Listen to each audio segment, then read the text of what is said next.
how are you? Okay, here we go. Go. Open your hand.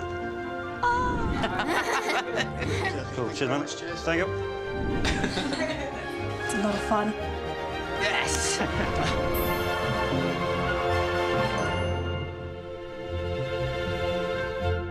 Hello, everyone. My name's Matt Lewis. And I'm Alfina.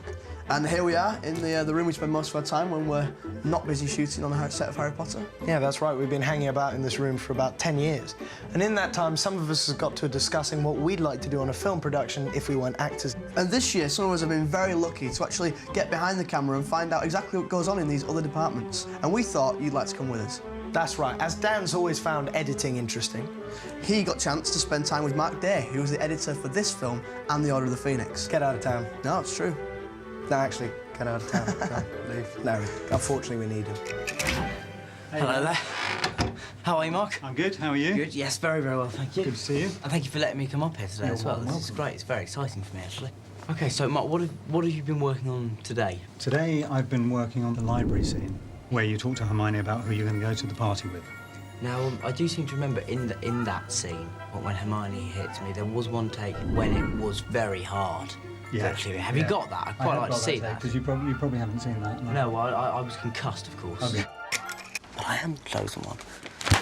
Kidding, OK, sorry. That really did hurt quite a lot. I'll ask someone I like. You're laughing because you hit me so hard, aren't you? OK. You really can hear the crunch of paper on bone, can't you? So I couldn't use that one, because obviously... I cracked up. Blimey. Ooh, maybe she doesn't know her own strength. Oh, Dan does now.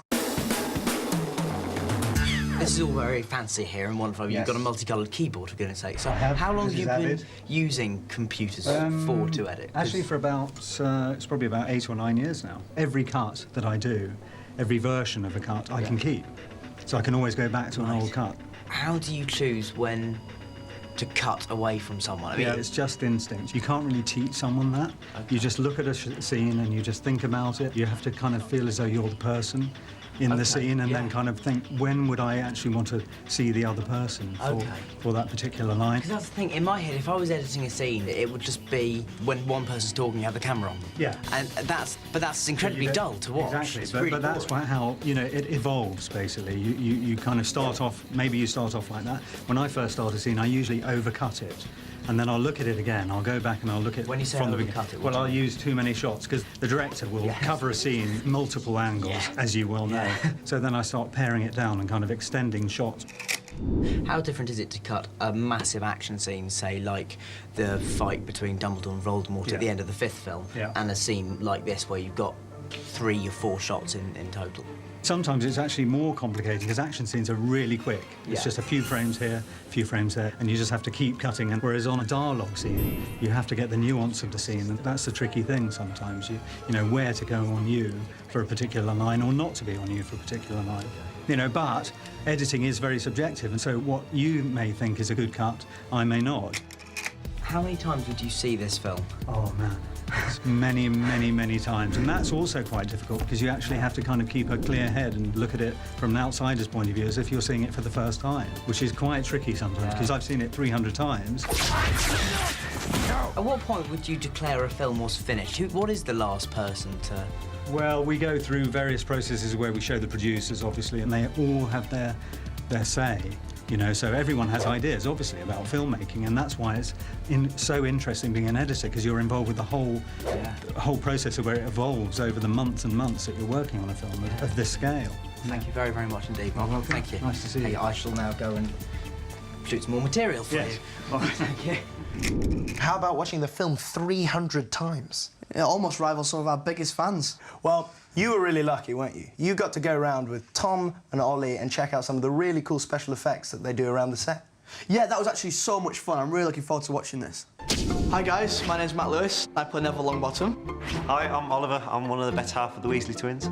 My name is Tom Felton and I play Draco Malfoy. We're here with Mark from the Special Effects Department at Harry Potter, and we're going to be learning about all sorts of things, particularly these cauldrons in front of me. What happens here? Oh, OK. Right, how does that work then? Try that. With this? Yes. OK. You ready? Okay. Ah, it's a simple as that. It is. That's very cool. Just press the red button. But there's got, I mean, what? Well, what we've got is we've got a bottle of gas and we've got a electrically operated solenoid gas valve, which is what you're doing. So you're just simply opening and closing a valve, and then we've got a little tiny piece of fire lighter, which is just going and that's just sat in there, to ignite the gas as it comes up. And it comes. Yeah, very simple. The illusion. Yeah. What about the knitting needles there? Okay. So I'm sure that one now would be interesting. It took about 2.5 months to make this, get all the movement, and it does work accurately. It actually knits when you want it No, to. it won't. It actually pretends to knit. knit. Sure. But it's but you could. I think you could get it to knit. Oh, properly. really? Okay, wow. But it would take a bit more time than the film cycle. I thought this was all CGI, but it's not at all. I mean, Well, you guys, no, it's not. you guys actually make these. Well, it's testament to good work, really. Absolutely.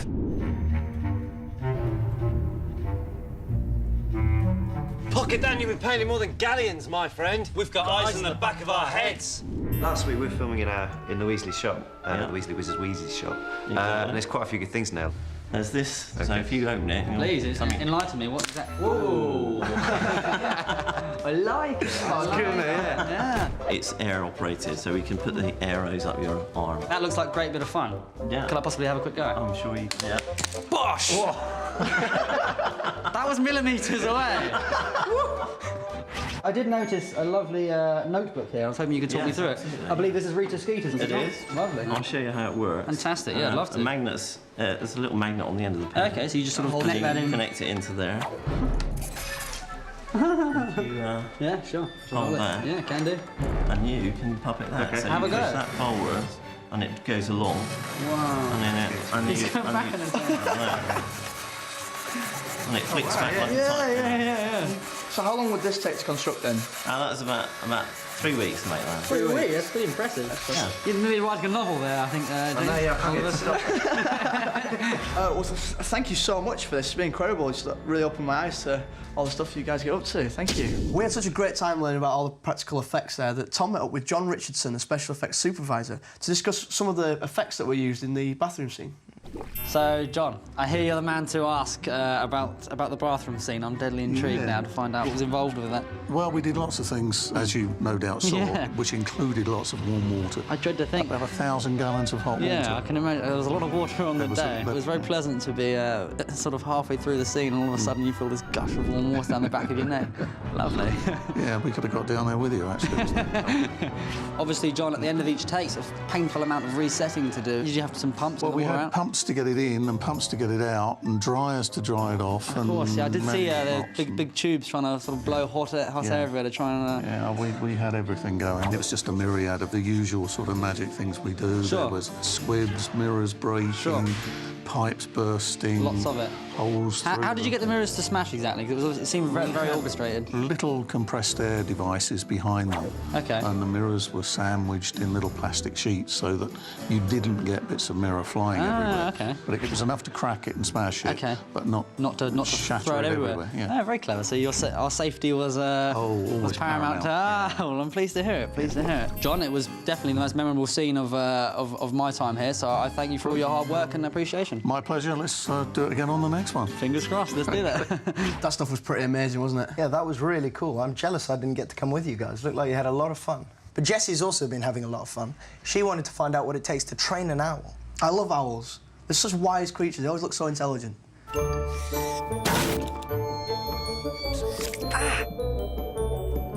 Hi, I'm Jessie Cave. I play Lavender Brown.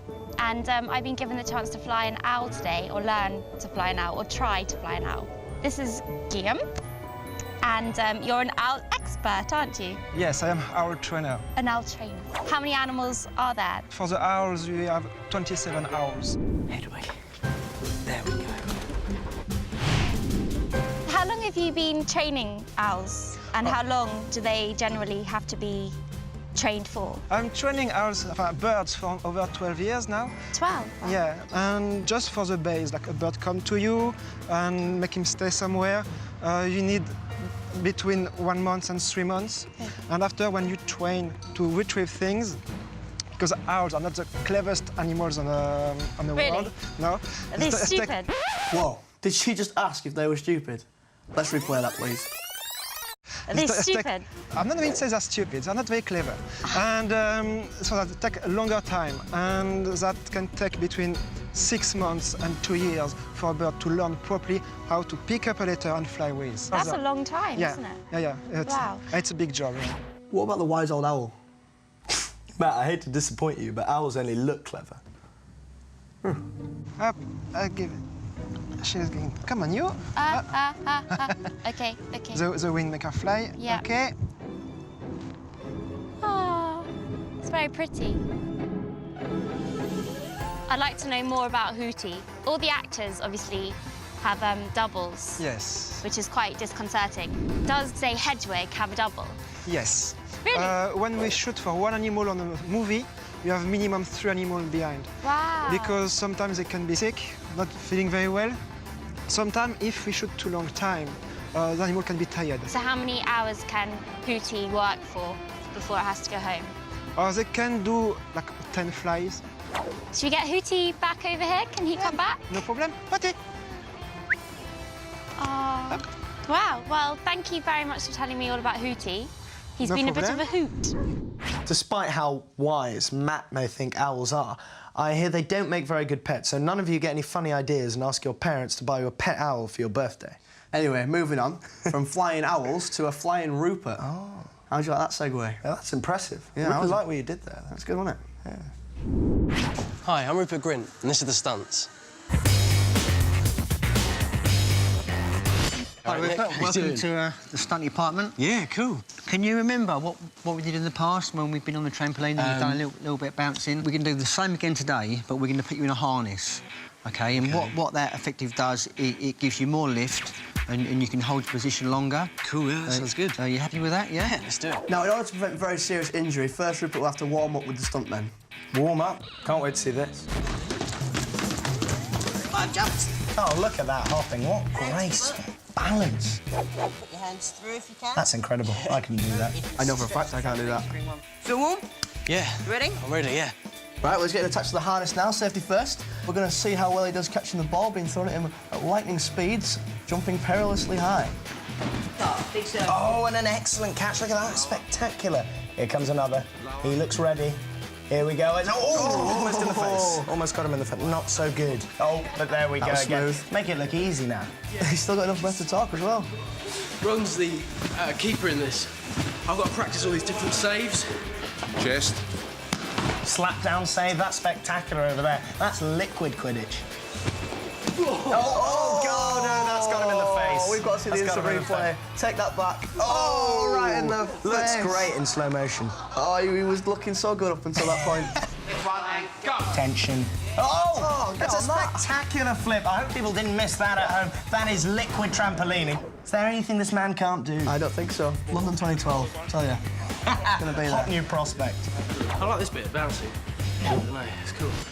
What an athlete. I would say that is trampolining genius in action. That expertise is undeniable. It goes without saying that when a man dedicates himself to being the best, there's nothing he can't achieve. True. When he did that amazing save with his face, he just kept calm and carried on.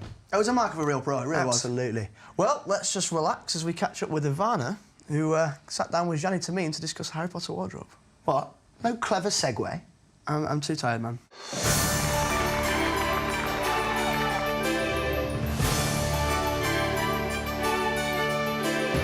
This is Jani, she's a costume designer.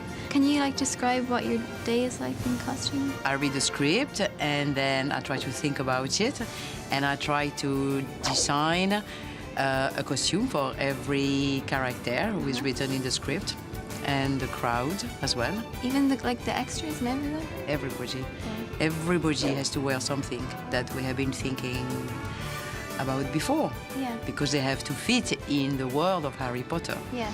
And they have to make a little ensemble who give the magie to the film. When you meet the actors, do you ever change it?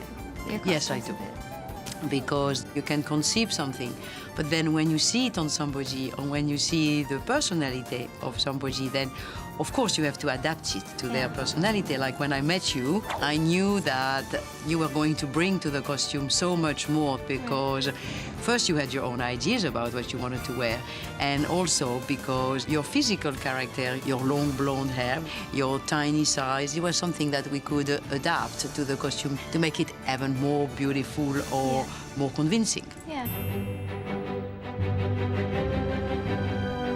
Do you have like a favorite costume to design?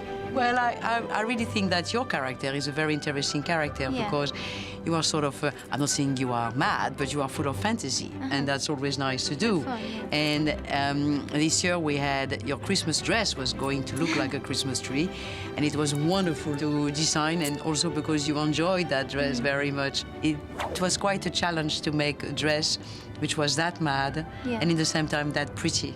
Because you do look very pretty in it. And when we made that dress, we were thinking about all the jewelry that you will wear with it.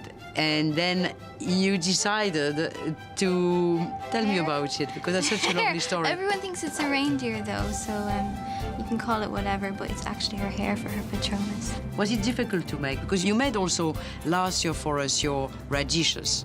So you make your little radishes, and they were so much more beautiful than ours, so we kept yours, and you make your ring as well. Yeah. But it's just how like, long it takes you to make that? That'll be about 45 minutes. Like, the thing is, you don't have to get it perfect because it's Luna, you know, she's random, she's arty, and she doesn't want it to be like, so you want to tell me that professional. if it was not for Luna, you will have made it better than that? Perhaps.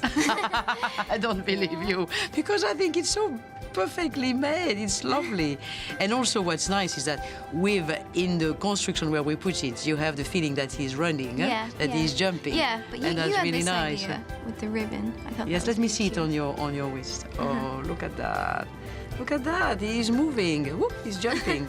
It's fantastic. Yeah. I think you did such a great job with that. I was very proud of you. Thanks. And thanks for talking to me, Johnny, and explaining all about the costume. And Yeah, it was a pleasure. Okay. And next year we're going to have even more beautiful costume for you. Yeah. Wow, well, Ivana's certainly pretty handy with those beads. Yes, Alfie, they are little pieces of art. And speaking of art, let's see what Bonnie's been doing, because she spent some time in the art department. Ah, brilliant. Hi, I'm Bonnie Ryan. I play Ginny Weasley, and besides acting, one of my favourite passions is art. So I'm here in the art department to show you around kind of all the different things that they've been making. All of these props are from the Weasley Wizarding Wheezes. In the graphics department, they've kind of designed all specific product names that they've been coming up with for like the whole film. One of my favourite ones is all the love potions. This one's called Twilight Moonbeams. They've all got really weird, mad names that we're looking on set. I spent a lot of time, about a week, in the art department. Some of the things that I was doing was help decorate the Weasley house, which was quite fun to do, as kind of it's meant to be all homemade, and I was actually making it. It was quite weird.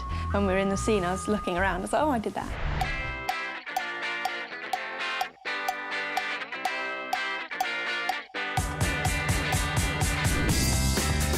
This is Eduardo, who's a graphic designer. Hi, we're wondering if you could show us all your amazing things. Yes. Now, some of the products, like the decoy detonator, nose-biting teacup, they come from the book.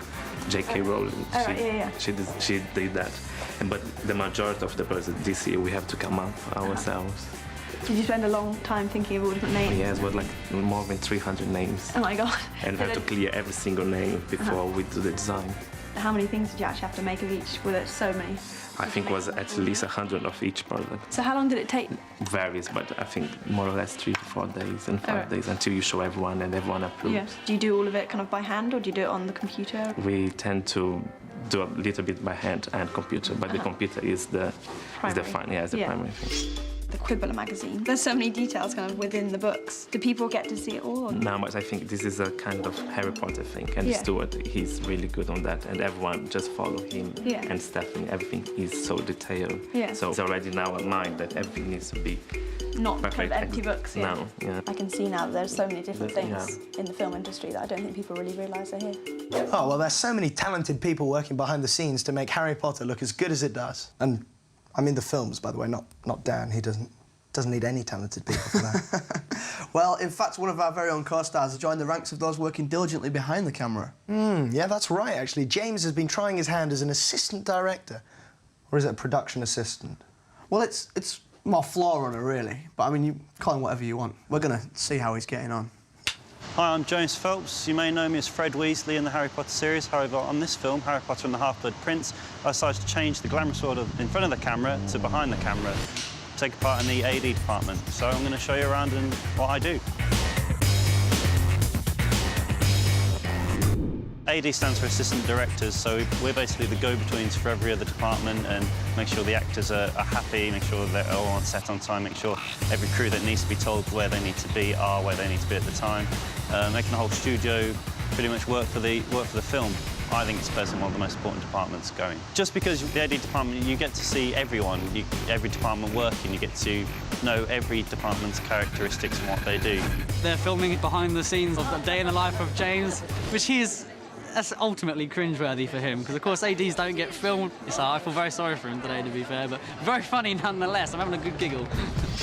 I haven't actually had to make my brother happy while ADing, because luckily I've been acting at the same time as he has, so I put back on the actor side of things and get things done for me.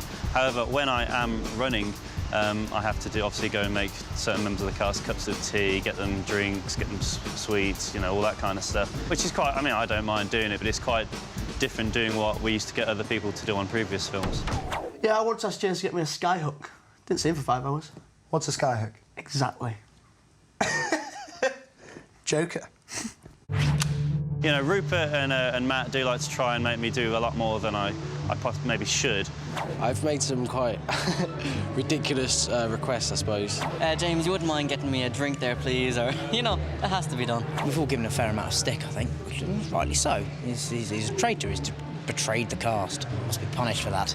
No, James has been he's been a valid member of the cast for a while, and now his brother Oliver's doing the ADing. It's really nice to have him on set, really. It's a shame James can't be here more, because I've really grown in, like, close with Oliver over the months, and it'd be good to see James when he comes back filming. The thing that we like to do to pass the time, even though I'm not really supposed to, is race the golf buggies that we have here. The smaller ones are pretty slow, so my favourite is normally this big one, which is quite quick. We've got a nice causeway here. It's quite a nice little racetrack, so, yeah, I'll see you later. He's actually incredibly professional about the whole thing. I thought he'd be sort of messing around thinking it's all right, I'm an actor as well. But he's not, he takes his job incredibly seriously. Pretty good at it, very organised and stuff and telling you what to do. I think it's great that he's actually trying to do something else, and not just resting on laurels and just acting and stuff. I think it's great. This is David Yates's chair, who's the director. So this is probably the most important chair on the set. So it has to be clean and ready to be used at all times. Next to his is Bruno, who's the director of photography. He's the second most important person on the set, as he's in charge of lighting the set. 2 very important chairs, guided by a very important member of the crew. No, sorry, Paul, thank you. Yeah, cover, I'm coming in now. I've just been called off to work back on set. But, you know, hope you enjoyed my showing you around the other side of the camera. You've seen the glamorous side that the actors have. This is where the real work gets done. So thank you very much and have a good day. Matt to Alfie, I think it will be fun to talk on these all the time. Over. Yep, this is Alfie to Matt. I think it would actually get quite boring after a while. Over. You think? Over? Yeah, it's starting to get boring already. Let's just stop. Yes, this is Alfie to Matt. It's starting to get boring already. Let's stop it. Over. OK, over now. Immature, honestly. Well, Emma's the last one up, and she chose to speak with Amanda Knight, who's the head of makeup for all 6 of the Harry Potter films we've had so far. Hello, I'm Emma Watson, and I'm here at Leavesden with Amanda, who is our chief makeup artist and has been since film 1, so from the very beginning. We're going to do a dark mark, aren't we? We're going to do a very quick transfer dark mark. It's very simple. Put it on, and we spray it with water, and hopefully it comes out. Obviously, Emma doesn't normally have a dark mark because she's not a Death Eater. I'm on the right side. There we go. Ta-da. Ow. There you go. That's my dark mark. Dark mark. Meant to be going out for dinner tonight. Might cover that up. Those look really cool. It's a shame we didn't get to wear those. I wanted to find out for ourselves. So I managed to get the stuff we need to have a go with the tattoos. Right, come on, I'll go first. Right, OK. I think I know what I'm doing here. Do I just pop it on there? No, you got to peel it off first. Peel it off. Yeah, it's fine. So now I just dab it. Yeah. I thought you knew what you were doing. I don't know what I'm doing. Honestly, don't be so bossy. Be careful. I'm being careful. Look at this. This is wonderful. I've got the touch. It's going to look great. What is that? Not as good as I'd hoped. It's supposed to be easy. Yeah, I know, but it's not. Amanda, what was your biggest makeup challenge this year? I would say Tattoo Man, which has been thrown into us at the last minute.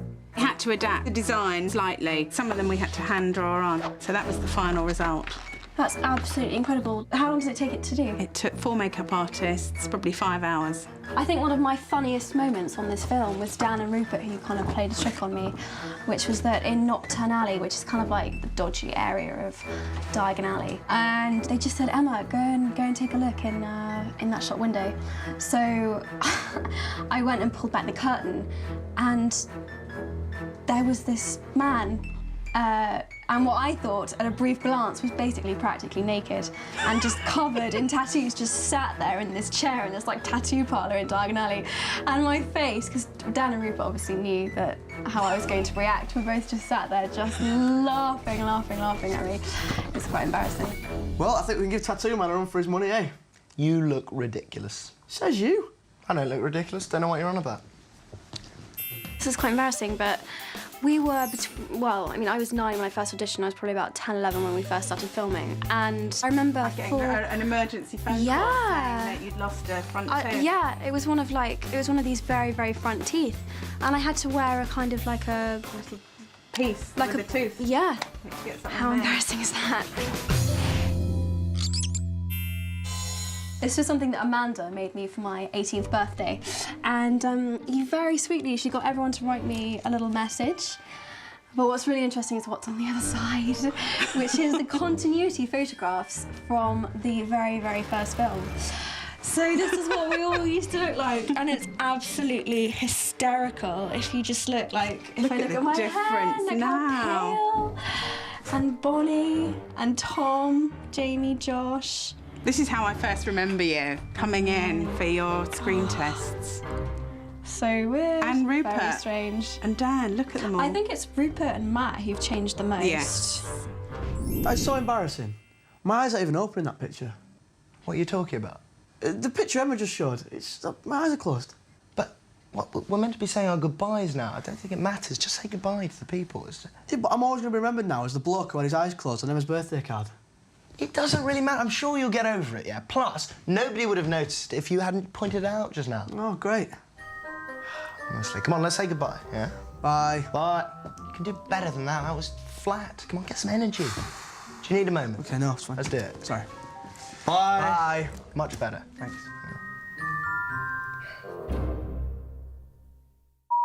Alfie to Matt, I think we should talk like this all the time. Over.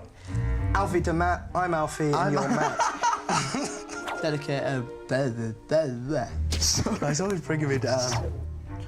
I think we give look at me like that. Game face on. Oh, blimey. I'm trying to talk. Yes, he has.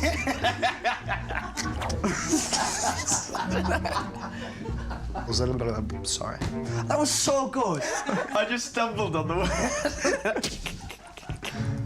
This has got to stop.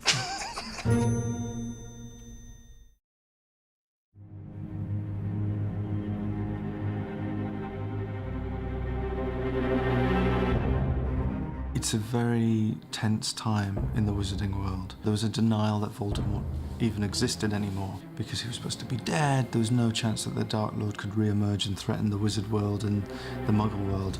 And we discover at the end of Order of the Phoenix that he's definitely back. And so the beginning of Half-Blood Prince is cloaked in this tension of not knowing when the Dark Lord will appear and who's going to strike first. So everyone finally acknowledges that Voldemort is back.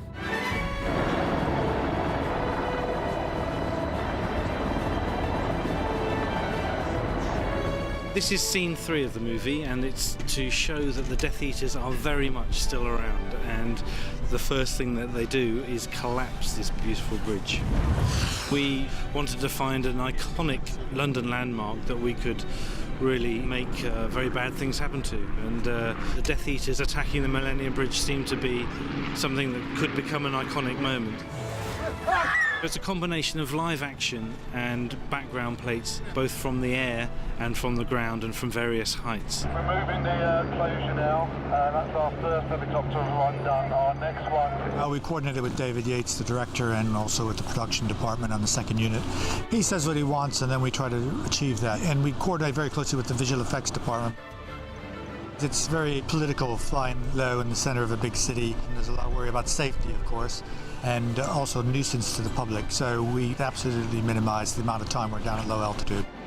So we're using a Eurocopter twin-scroll helicopter. That's a safety issue, really. We want an extra engine to protect us, give us better performance, and also to protect us in case something fails. And we're using a Westcam gyro-stabilized camera system with a Mitchell camera and a long 10:1 zoom lens to be able to get closer to the bridge.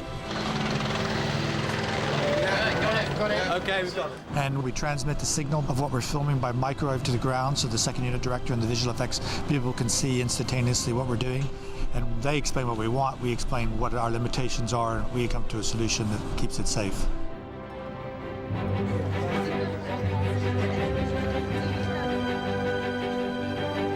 We're on the north side of Millennium Bridge here. This side of the bridge is covered by the City of London Police. The south side of the bridge is covered by the Metropolitan Police. And we're two distinct forces, police forces, and we've just been asked to come down here and assist with crowd control as necessary, and to help with closing the bridge when the filming is taking place. Potentially it's restrictive, but on a movie like Harry Potter, there's a huge force of collaboration that seems to occur, and the location department do an amazing job. People from many different agencies working together to make the day work. The Port of London Authority, the City of London, the police, Westminster, the South Bank authorities, the Tate Modern, the general public. It's been an amazing day of multi-agency collaboration.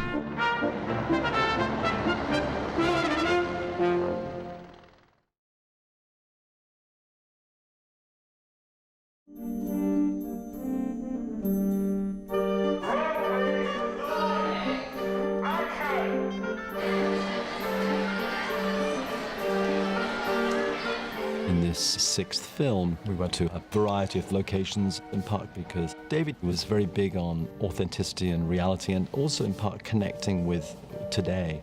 And he enjoys being out there in the real world. He thinks it helps bring a certain verisimilitude to the piece.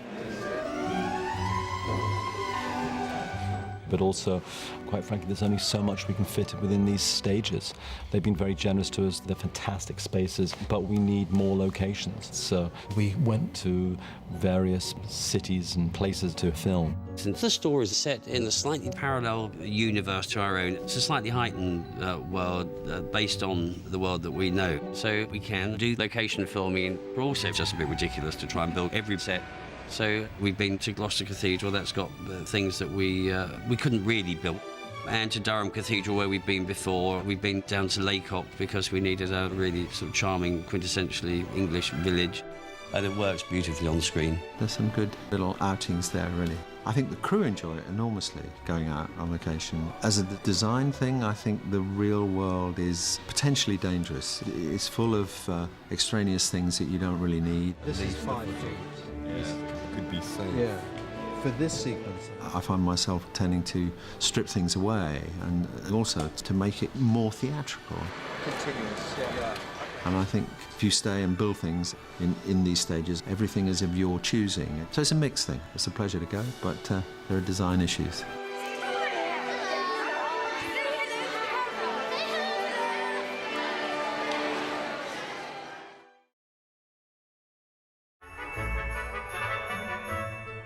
I think Joe Rowling recognises that everybody in a certain degree is fallible, and the thing for anybody is to try and lead a good life. And ultimately, Slughorn is this man with a terrible secret. He gave the young Voldemort some information which has allowed Voldemort to gain such a purchase on power. And Slughorn is partly responsible for that by giving him this piece of information. And I think Slughorn is basically saying, look, I was fallible. My vanity and my pride and my fear meant ultimately that I was foolish enough to give this information. That notion that we have choices throughout our lives, to lead a good life or to take the wrong turn, I think, is a constant in the books and is a constant in these films. Jim Broadbent was the newest addition to our acting troupe, and he is the perfect slughorn. What you see before you, ladies and gentlemen, is a curious little confection. I've worked with David before and have good communication, and we had a few conversations about different types of teachers and the character and his vulnerabilities and his strengths and all those sort of character things, which is David's very good at, homing in on the essentials of a character and giving you an area in which you can build a character. 453, take one. I think Slughorn as a character is someone who people nowadays will be able to see a lot of the world around him because he's obsessed by celebrity and he's obsessed with the idea of sort of reflected glory, and all his former students who've gone on to great things, he has pictures of them on his wall. And the other ones who didn't do anything particularly spectacular, he discards, you know, he doesn't care about them. So he's totally mercenary like that, but at the same time there's something quite charming about him because he's very vulnerable. You know, he's not like the first time he was at Hogwarts when he was kind of in his prime. Here you are, Potter. To life. When I first read the book and then the script, even though Jim isn't physically as Joe describes Slughorn, he knows that character inside out, and I knew his capacity for both comedy and for pathos would absolutely bring so much to the table for Slughorn. I carried on down. I turned around to see my chap, and he was still at the top of the hill. And he comes up with such witty, interesting, odd, crazy things sometimes. And Jim can take a fairly benign line and he can elevate it into something that is purely comic, which I really love. The Three Broomsticks and I go way back, further than I'd care to admit. I remember when it was called the One Broomstick. Whoop.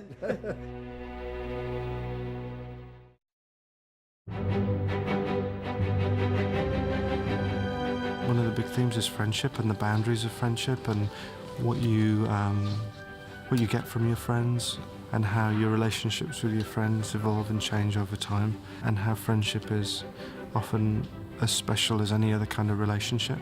The key thing, obviously, is it's about growing up and discovering the world and discovering the boundaries of the world and the limits of the world and the way the world can become quite complex, and that's continued even more in this story.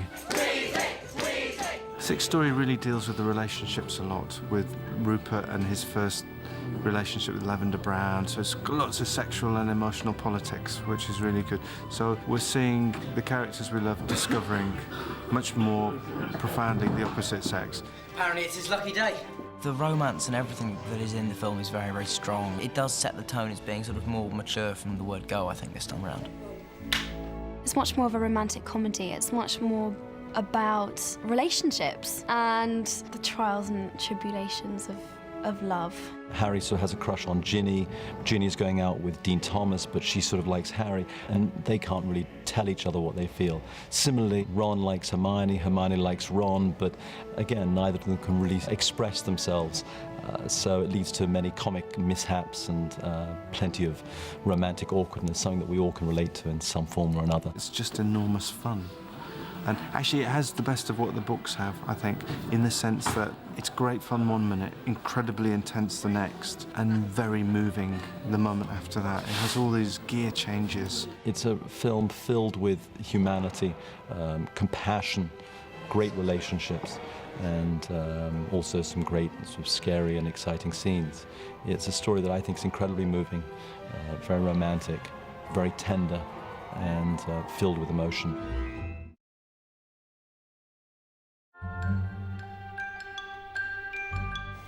And action. Both cameras on time. Roll camera.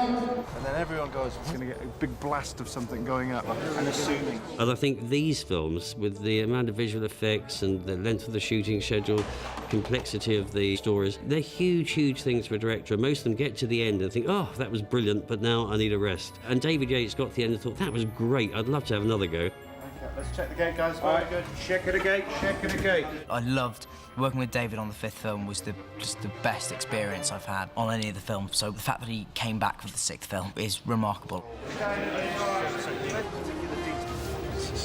it was difficult to resist coming back. 5 is quite intense and emotional and wrought, and 6 is actually quite a lot more playful. And if we can feel it collectively, then we might get something special this evening. So you have to all start tuning in and making it quite real. I had so much fun making The Order of the Phoenix. Such a lovely bunch of people, not just the producers in the studio, but Dan, Rupert, Emma. Just show me that look. And he's still got the same energy, the same vibrancy, and he's just a joy to work with. Every time I get on set, I look forward to seeing him, because he's got a genuine enthusiasm about him, which is really great. There was a real family atmosphere making these films, and also I just felt I had more business to do here. And so what we're going to do is we're going to film it like a documentary. Collapsing. It was an interesting feeling, because book 5 leading to book 6, there are all sorts of links through. I just felt I hadn't quite done everything I wanted to. Not just for me as a storyteller, but also with the actors. I wanted to see them play more comedy, because we didn't get that much of a chance at comedy in 5. 5 was all about the trials and tribulations of learning how complicated the world is. Whereas 6, I mean, it's got its intensities and its dark moments, but it's actually quite fun. And I really wanted the opportunity to work with them again and to have not just fun behind the cameras with them, but also fun on screen. And that's what 6 is offering. Having David back was great. I mean, he is a formidable director. The variety and depth of his talent is immeasurable. And what I love most is that the most important thing for him in all the films, besides telling a good story, is the humanity and the characters. And I think he draws sides out of actors that I have never seen before. And that was really exciting. And I think you see things in Dan, Rupert and Emma, not to mention Michael and the others that we haven't seen in previous Harry Potter films. He's a great director, and I feel really thrilled that he's back. Yes! Yes! Bang on! It's Don Mesmerang.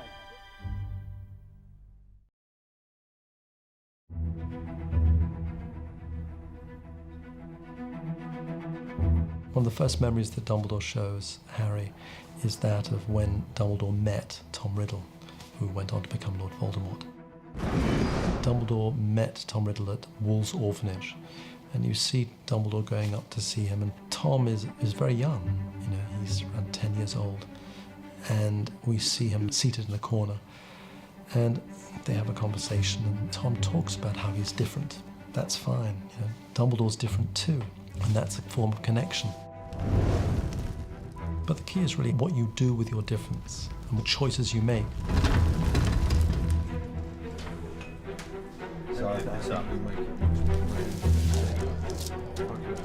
Before we build things, we do a bit of research, and there's usually something that we find that sparks an idea, that gives us a direction. So for Wool's Orphanage, we found the most amazing building in Docklands, Liverpool, red brick Victorian building, which was really quite sort of brutal, but in an interesting kind of architectural way with classical allusions and so on. So this is based on that. In front of the building. The gateway here is a kind of echo of David Lean's Oliver Twist. Starts with the girl crossing the moor, pregnant Oliver's mother, and then going into the workhouse, in fact, and there's this creaky old metal sign. So this is a little bit of homage to David Lean up there. And the interior is this Victorian glazed tile because it had good, long-lasting cleaning properties. No detail, really, very simple. It's a very distinctive look and a good, oppressive, dark look, I think.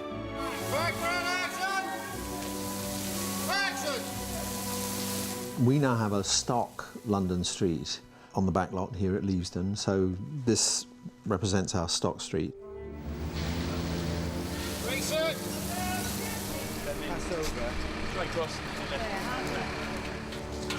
Well, actually, we have half a permanent street. We have that side of the street, and we use that side, as modern films do, to create this side. It's visual effects, it's a digital set extension. The orphanage is situated at the end of a rather derelict street, in the middle of all this admittedly dilapidated but rather refined London Georgian architecture. So Wool's Orphanage, it's not a warm and friendly place. It's really quite brutal. So it stands out in a really striking, iconic way.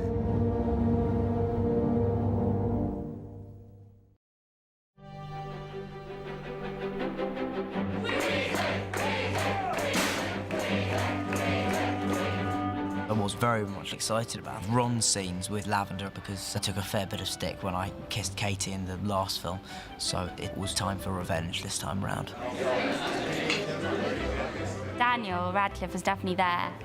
His presence was known on the kissing scene day. I think he even came back when he wasn't on camera just to be there. You know, I took days to calm down.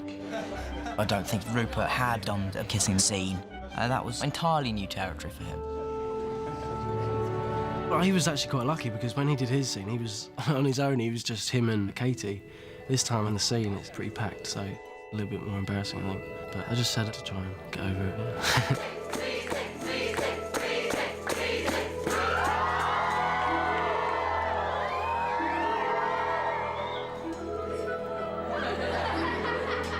It was really nice to see Ron's first kind of experience of this girl and having a kiss.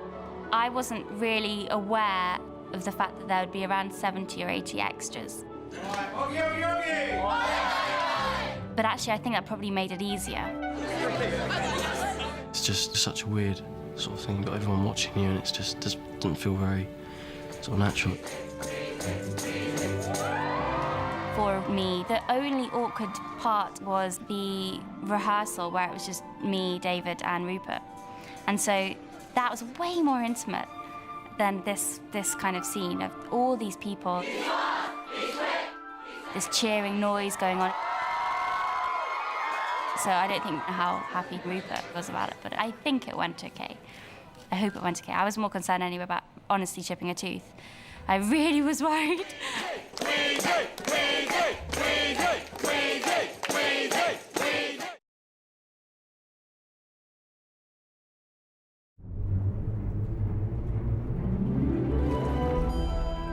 The Burrows has appeared before in Harry Potter 2, and it's this very eccentric house, and Arthur Weasley has built this huge extension, not laterally but vertically. The house is a tower with bits of old stained glass window, odd doors, the wood of all different sections, all different sizes, and it's highly sort of personal and homemade. And that tower looks great in a completely flat landscape in a marsh with this extraordinary noise of this long swishing reed, and for the arrival of the Death Eaters.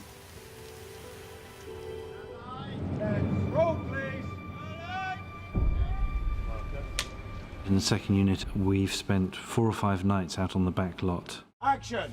Chasing through these wonderful sort of maze of reeds. It is a beautiful, eerie sequence. And one thing David is very keen on is giving the reeds a characteristic, a dimension, a darkness of their own. And it's very, very scary, the sense of being lost in these reeds and just hearing the wind in the reeds and finding these characters all looking for each other, all lost, and realising that they're going to be attacked any moment. Harry? We have set the Burrows house on fire using a full-size set and on a model. We've also set the ring of fire around the house, which is about 420 feet, so it's a long ring of fire in terms of getting it there and controllability. So it's been a bit of a learning process for all concerned.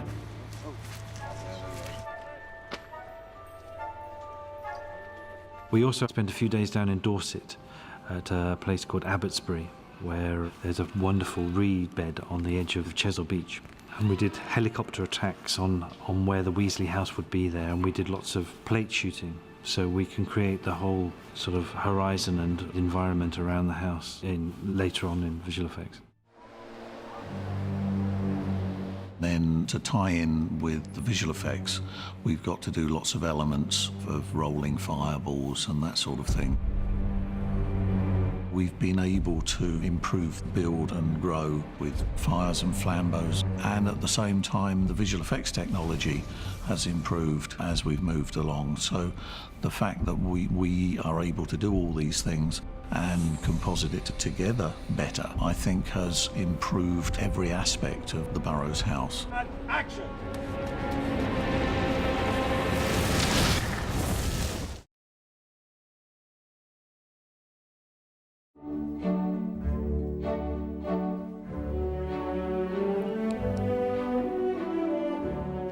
Cut. Straight away. Keep the red up. Straight away. One more. Yeah. It was actually the first scene I filmed, so I think that added to the kind of build-up of what it was to be like. But I think it's difficult to kind of prepare yourself because you'll never know what it's like until it's over. That was kind of odd, because when Katie Leung as Cho was cast, she was brought in, and we were already aware she ultimately was the love interest. Whereas Bonnie, it was kind of odd, because I've known Bonnie since she was about 10, so it's a bit weird doing all that, but it's fine. Let's roll, please. Victor 54, take 1. But I think the first time is always the worst, but after that it's just like any other scene that you're filming, so it was actually easier than I realised as it went on. 3 on the end. I think at first, when everyone comes in and have a look at the scene, you know, lighting all the crew, it's a bit embarrassing, but I think after a while, you just got to accept it and get on. The key is just connecting with them. Sure. I think people, they want to tease you, but then they don't really want to make you really more and more awkward about it. So I think people were quite relaxed. I think it's also something that's quite hard to bring up to someone, because you don't really want to make them more awkward than they probably already are. I think everyone's tried to be kind about it because it's embarrassing enough, or it's difficult enough as it is. Dan's known Bonnie for a long time, and then having to kind of kiss someone, it's quite a weird thing to have to do, so I think everyone's kind of tried to cut each other some slack and just kind of give everyone the space to kind of try and do a good job, I think. I was talking with other people about kind of all those different things, you know, eat loads of garlic and fish and different things, but that's really cruel, so I did opt for that one.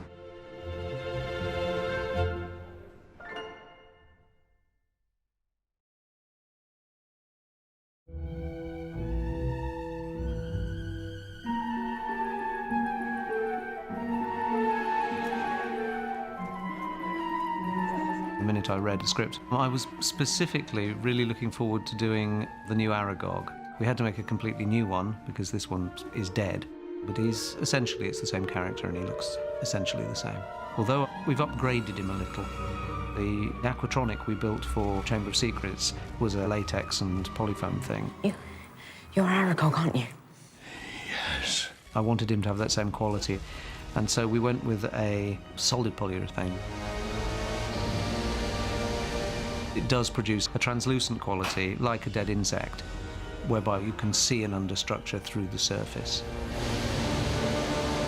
Because we wanted this translucent surface, we had a team of people who were literally just filling the moulds after it was sculpted and moulded. And there were sort of 4 or 5 people just continuously producing the pieces. Once you produce them, you then have to artwork them. So we were airbrushing a colour scheme into this polyurethane. We were also flocking it in places, whereby we can put a nice fuzz into places and direct where this fuzz goes. But then we had 6 or 7 people who had to sit there and put in all these large spider hairs, one at a time, with needles, over the whole spider. And of course, we had to build the spider in 2 scales as well, because any interaction with Robbie Coltrane as Hagrid, you have to resize everything he's in contact with. So there is a smaller scaled spider as well. So it was a huge amount of work. And when you see 16 spider legs all in a row and you know that you've got to punch hair into all of them, it's a little daunting. We had a team of people just doing hair for weeks.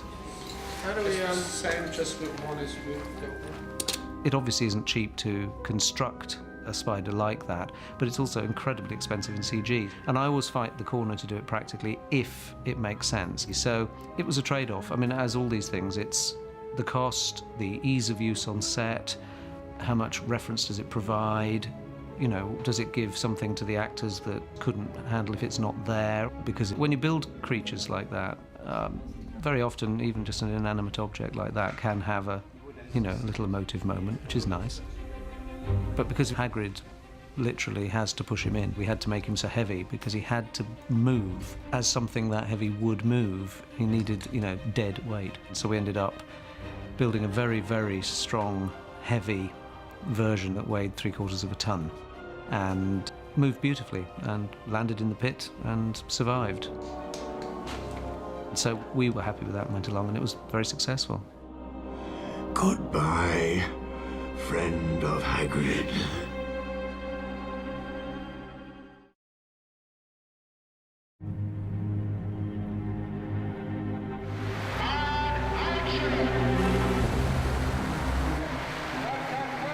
In every one of these, there's a big challenge. In this case, I think it's that underground cave where they find the Horcrux.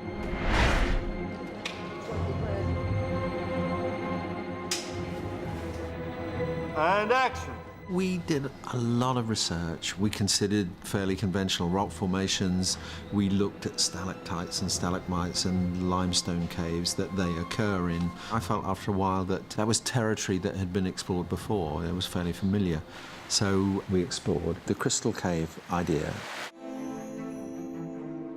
and went to a quartz crystal cave in Switzerland, which was beautiful. Then we went to a salt crystal cave in Germany, outside Frankfurt. So that became the inspiration for our set, and we then produced various concept images with enlarging these crystals and different formations. And that seemed even more relevant somehow. I'd also remembered the Cliffs of Moher in the west of Ireland, off County Clare. And although I hadn't been there on this film, kind of had the almost certain knowledge that that would prove to be the most spectacular place in these islands, that we could actually stage that scene, the entrance, where Dumbledore and Harry apparate to, that would give us the entrance to the cave. And this salt crystal interior somehow seemed to fit with the geology of the Cliffs of Moher. There's a danger in something that's completely fantasy, a completely fantasy world. The danger is that you kind of lose any reference to reality, and the whole thing becomes so extraordinary and out of touch with anything real. So the challenge was with the interior cave was to have something that was credible. The next essential part of the concept is how big is this thing? And we decided it is absolutely enormous, you know, some 2,000 feet long. And so absolutely no possibility of building that physically. So it's a CG set, therefore, virtual set, designed in the computer. On Harry Potter 5, we had our first totally virtual set. So, you know, this was, with more confidence we approached this one.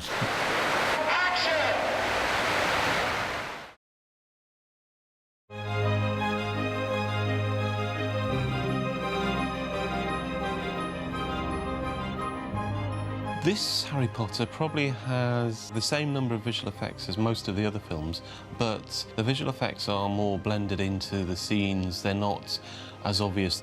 We're using visual effects throughout the whole film to sort of enhance environments, to put actors who were shot on blue screens into environments that hopefully you won't really be aware of. It was really a challenge to make something invisible, where, you know, we had to build a whole environment. I think the cave sequence was always going to be the biggest challenge in the film. Action! There were a lot of discussions about what the cave itself should look like. David Yates was very great about really trying to express to us the feeling he was trying to get out of the sequence, really trying to get it to be very scary, very nail-biting. So we took all of his guidance and tried to form the sequence around that. The first challenge with the environment was the cave is a very dark, cavernous region, absence of all light. The only light that is present is from the lumos, from the wands, and then whatever flares are emitted from Dumbledore and Harry's wand that go out and search. Because the cave was a crystalline structure cave, it involved a lot of technical challenges. And so this is one of our initial tests with trying to see how the crystals reacted to the light raking across, because this flare would constantly travel around, and so it wasn't a static lighting scenario for the set. It was constantly changing, very dynamic. Something as vast as a cave, 2,000 plus feet large, you have trouble refracting and ray tracing that large of an environment. So we had to figure out a way to break it up in sections and handle the rendering efficiently. Then this is a shot that basically shows the cave in all its glory from about as wide of a camera view that we were able to get in the sequence, and it shows off a lot of interesting detail just in the cave itself. When we did the cave sequence, it was about 150 shots all strung together, so at the end of our work we actually had a whole sequence that we can take a look at. It is a contained sequence. There's no shots where there's not visual effects in them. So we were just kind of dressing the cave to each shot to try to get good composition with it. We learned more than we ever knew about caves and crystals and how large they could get and the light properties that happened in those instances. They had actually built a full-scale wall, just a section, a column actually, to represent how they wanted the strata to be, because it was a very particular sense of order that they wanted to it, rather than just a haphazard granite-type structure. We use that as a rough template to then propagate out to the rest of the cave. We wanted to realise an environment through Stuart Craig's vision that would be spectacular, but also very spooky and very dark and moody. So I think creating all of those sort of types of effects, you know, really is the joy of contributing to the film. It's pretty rare that we actually end up getting to where the artwork is, because it tends to be extremely difficult to achieve some of that complexity. And I think we got it in that case, so I was really happy with that sequence.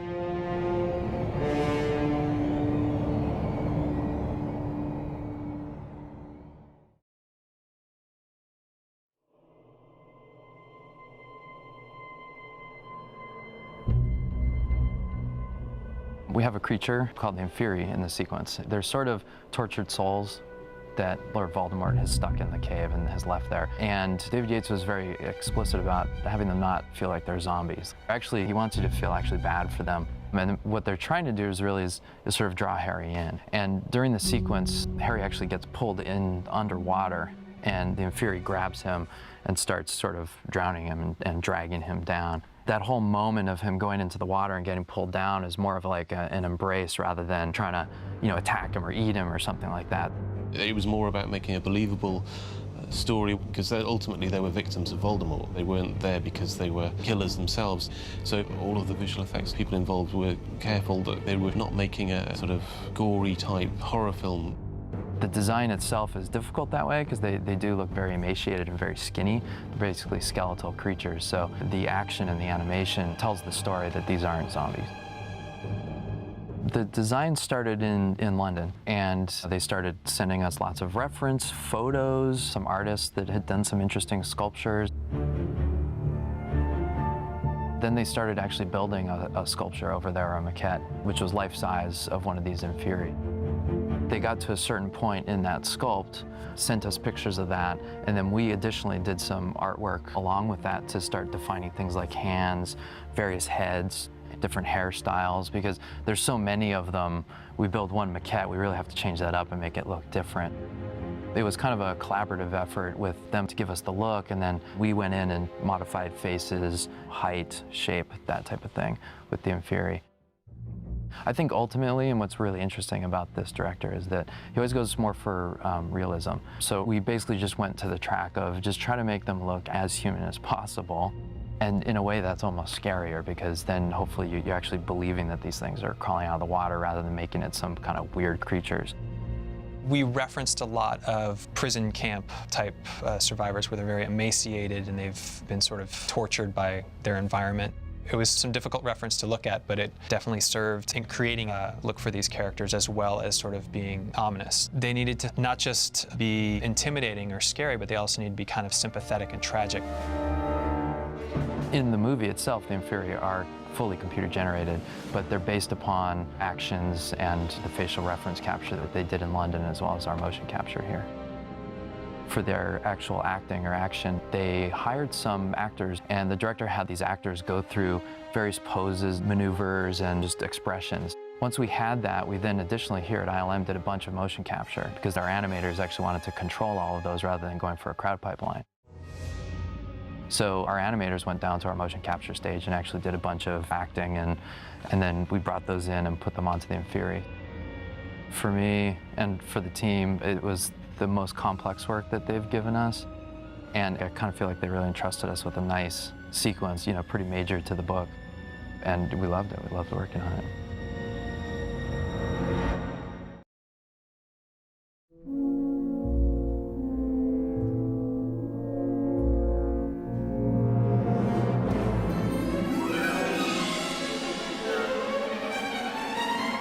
It was important for Dan to have someone to hold him so he could act again. So we worked with the idea that we'd have an actor under the water in a green suit who could wrestle and fight with him so that Dan could deliver the performance that David wanted, and also the actor could restrain him sufficiently so that he could sort of submerge and be pulled down underwater. We've replaced the actor holding Dan with a CG female inferi specifically designed for this task.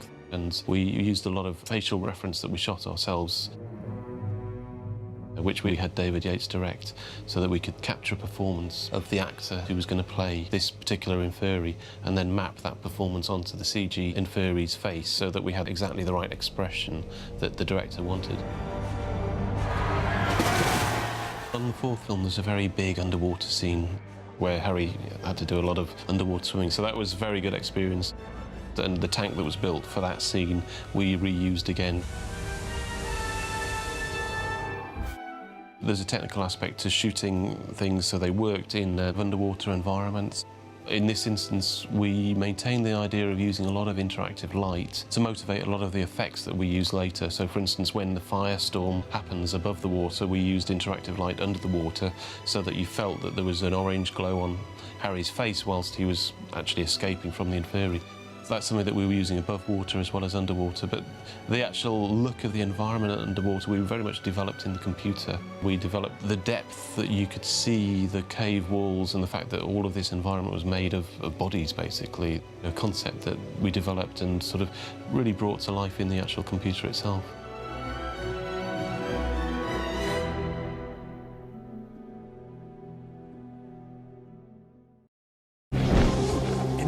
Impossible obstacles and insurmountable odds, our cast faces their biggest challenge yet. To see if they can remember their character's storyline from the last 6 films. They thought it would be easy, but then they heard it had to be done in 60 seconds. Let the challenge begin!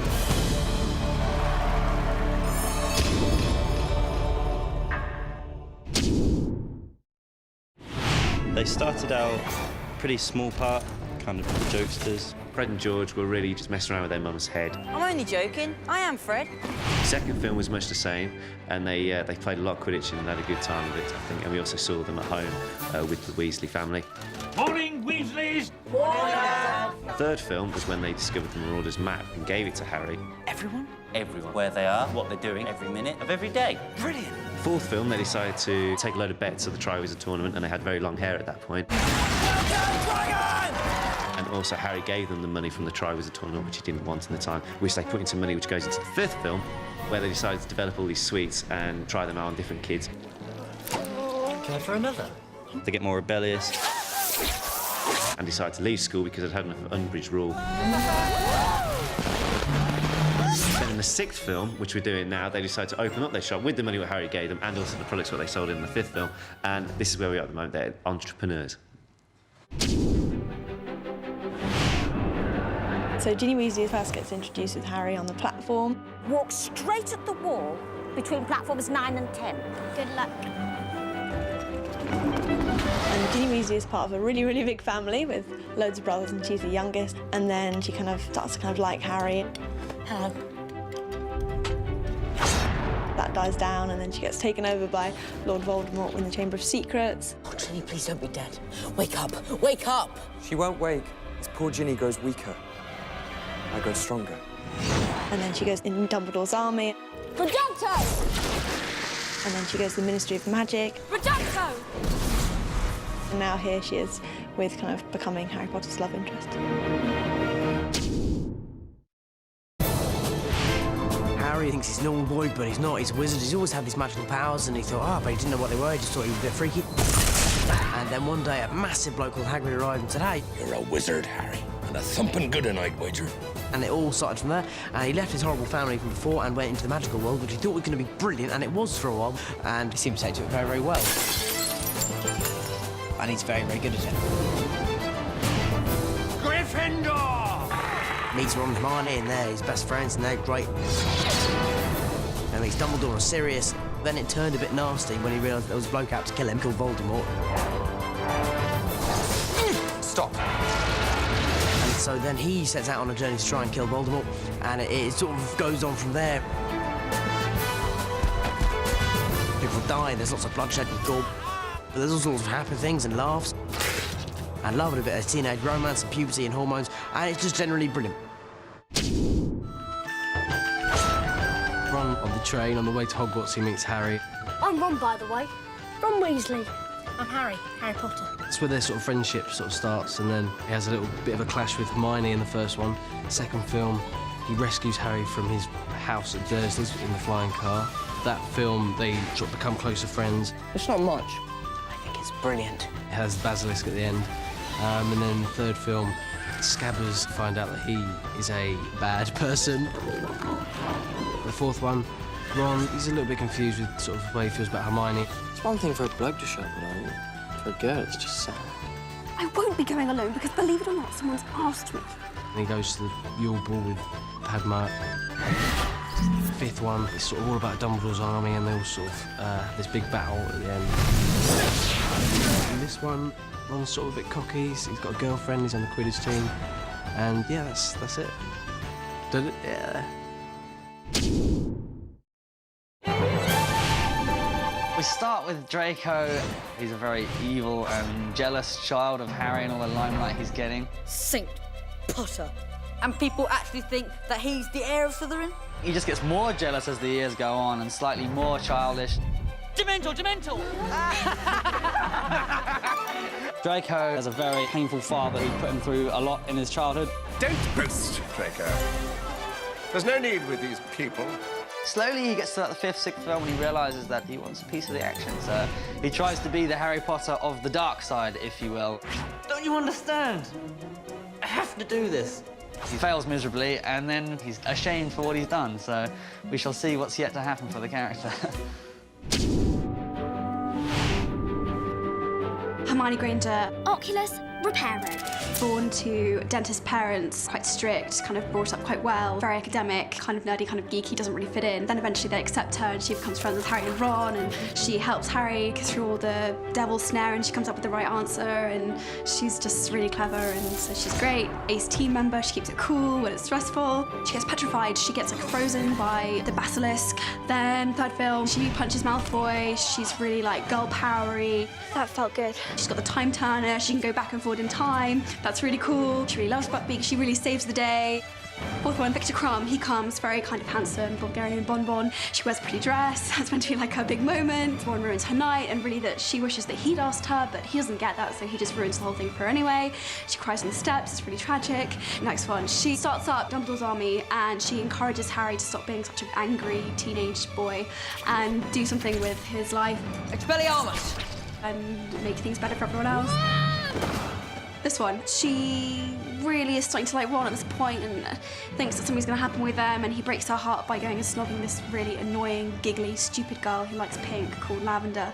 She's pretending that she doesn't care when she really does, and that's really bad, and that's about it. Is that okay?